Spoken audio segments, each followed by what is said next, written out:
pemakaman ayahnya Raju telah dilakukan.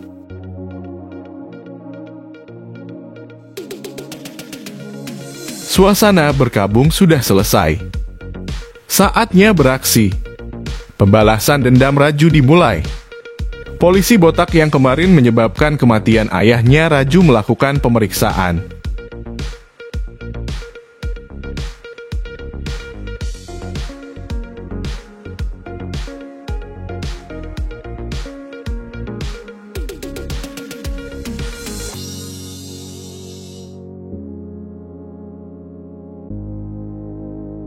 Saat memeriksa mobil Raju, kepalanya langsung ditarik.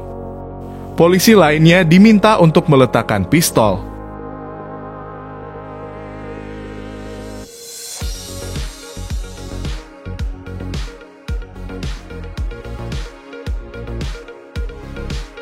Kemudian, Raju memukulinya dengan kayu pemukul.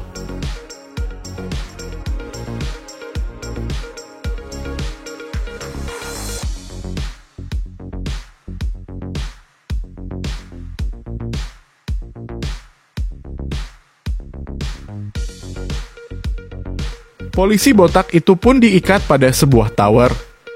Apakah dia masih hidup? Sepertinya tidak yakin.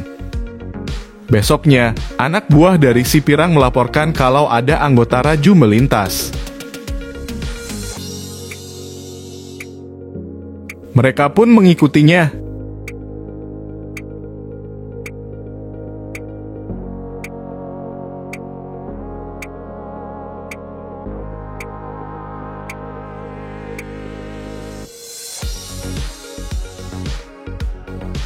Anggota Raju dihabisi oleh si Pirang.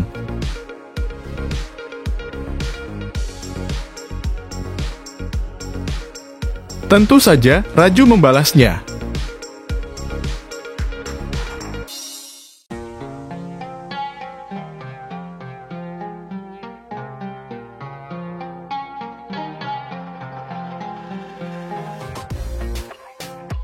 Mengetahui kalau Raju mengincarnya, si Pirang tetap santai sambil menonton film. Raju datang, menghabisi anak buahnya.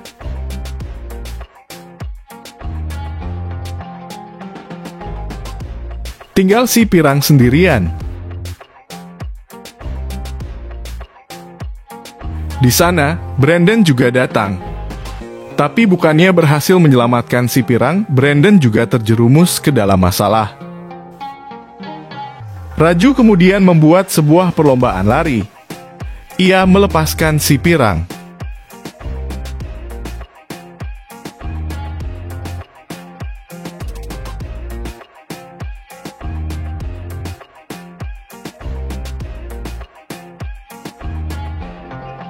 Raju dan Brandon berlari mengejar si Pirang.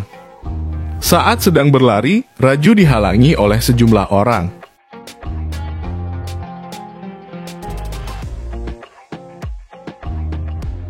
Ketika Brandon menaiki truk, Raju mengendarai seekor kuda. Si Pirang terus berlari, tapi mendadak ada Raju di sebelahnya.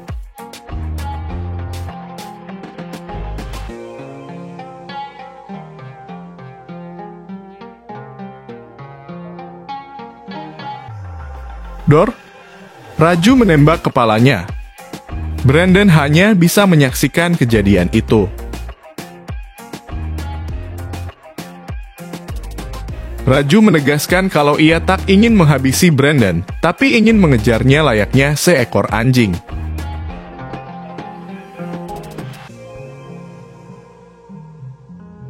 Waktu berlalu, Raju dan anggotanya datang berkunjung ke tempat kerja menteri.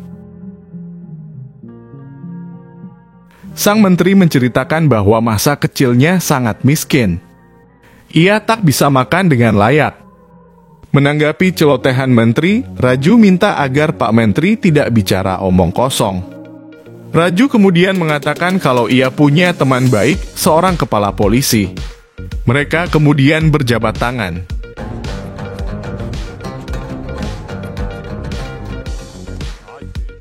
Apa yang sedang direncanakan oleh Raju?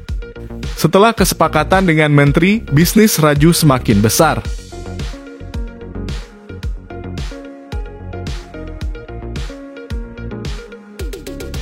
Hingga suatu malam, Raju mendatangi Brandon. Ia mengucapkan selamat karena kenaikan pangkatnya. Mereka berbincang tentang medali, penjara, dan permusuhan.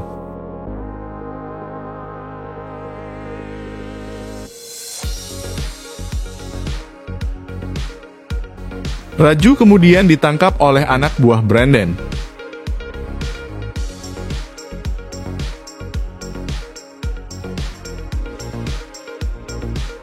Tidak lama, Brandon mendapatkan telepon dari Pak Menteri.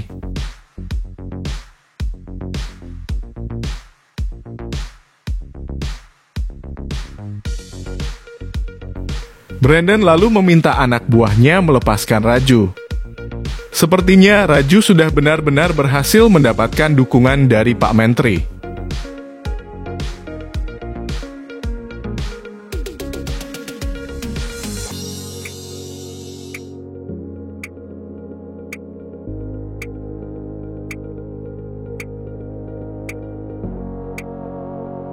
Brandon kesal sampai di ubun-ubun. Dalam sebuah unjuk rasa, Raju datang. Sebagian besar dari mereka langsung kabur. Penggusuran pun berhasil dilakukan, walau dengan kekerasan. Di sana, Raju melihat ada seorang anak perempuan yang hendak mengambil sebuah medali tergantung.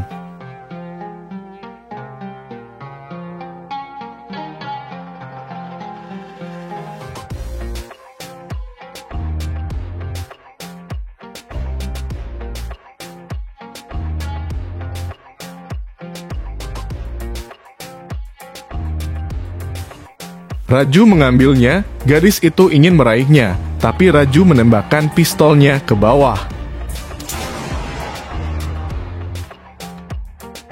Raju kemudian berubah pikiran. Ia membebaskan tanah itu dan mengalungkan medali ke leher gadis itu.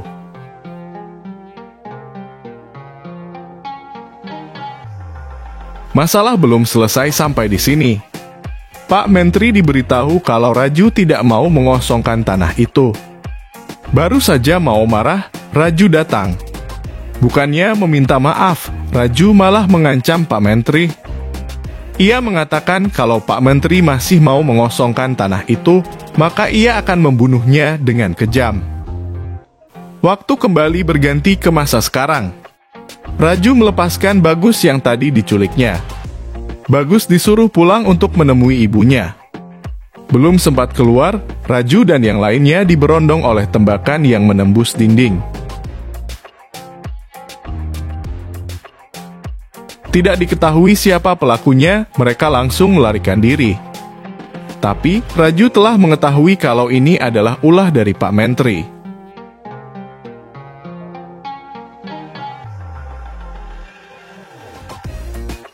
Ia meneleponnya. Pak Menteri kemudian mengancam Raju kalau hidupnya tidak akan lama. Ia mengatakan kalau daun tidak akan bergerak kalau tidak diizinkan olehnya.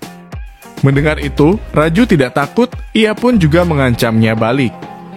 Siapa yang akan menang dalam pertaruhan nyawa kali ini? Waktu berganti saat Pak Menteri dan sejumlah pengawalnya melintas suatu jalan.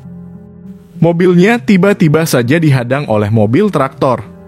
Ternyata itu adalah ulah Raju. Awalnya, Pak Menteri santai dan memanggil ajudan-ajudan pengawalnya.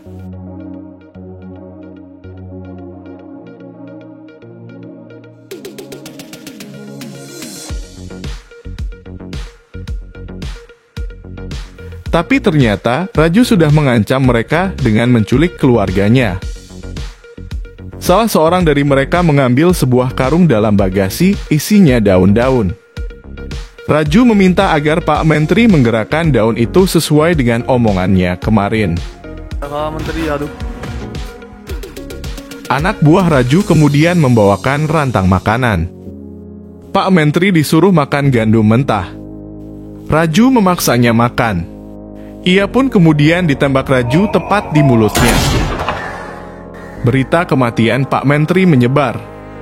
Brandon merasa senang karena akan banyak orang yang mengejar Raju. Di sisi Raju mengatakan waktunya liburan. Ia memberikan teman-temannya itu paspor. Mereka semua pergi ke Thailand. Raju memberikan uang kepada saudaranya untuk pernikahan adiknya.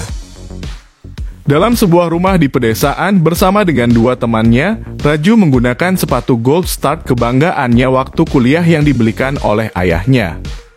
Di luar rumah itu, ternyata sudah dikepung oleh Brandon dengan lebih dari 50 polisi. Raju tidak takut, ia mengatakan masing-masing dari kita akan mengalahkan 20 orang.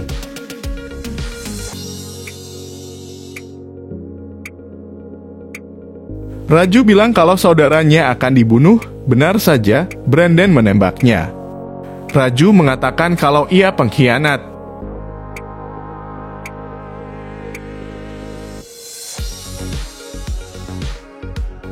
Raju menggunakan pesawat drone.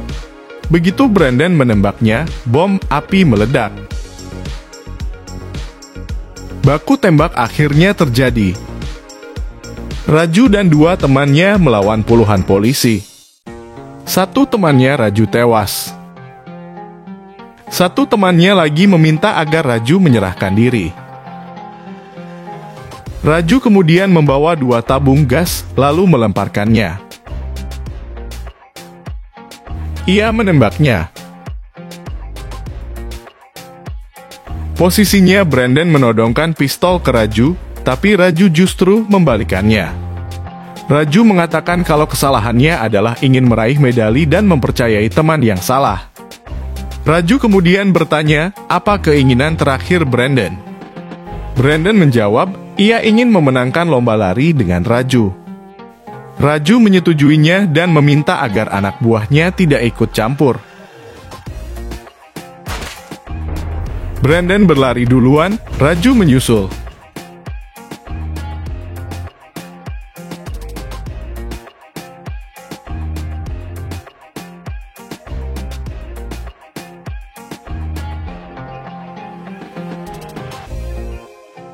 Di tengah perlombaan, Brandon berhenti.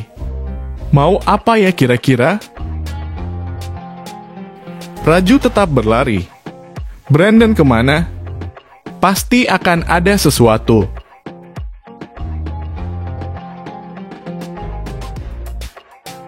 Brandon kemudian menembak Raju dari belakang. Brandon mengatakan, sekali lagi, Raju kalah dalam pertandingan. Raju tertawa. Kamu berada di belakangku dalam pertandingan, kehidupan, berseragam, begitu juga dengan kematian. Raju tewas.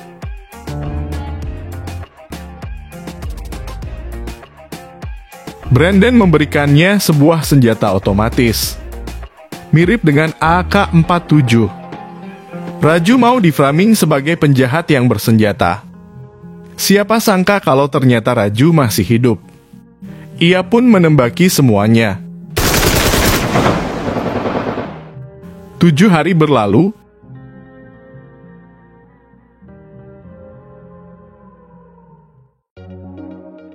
Ada seorang gadis kecil yang membawa medali mengantarkannya ke rumah ibunya Raju.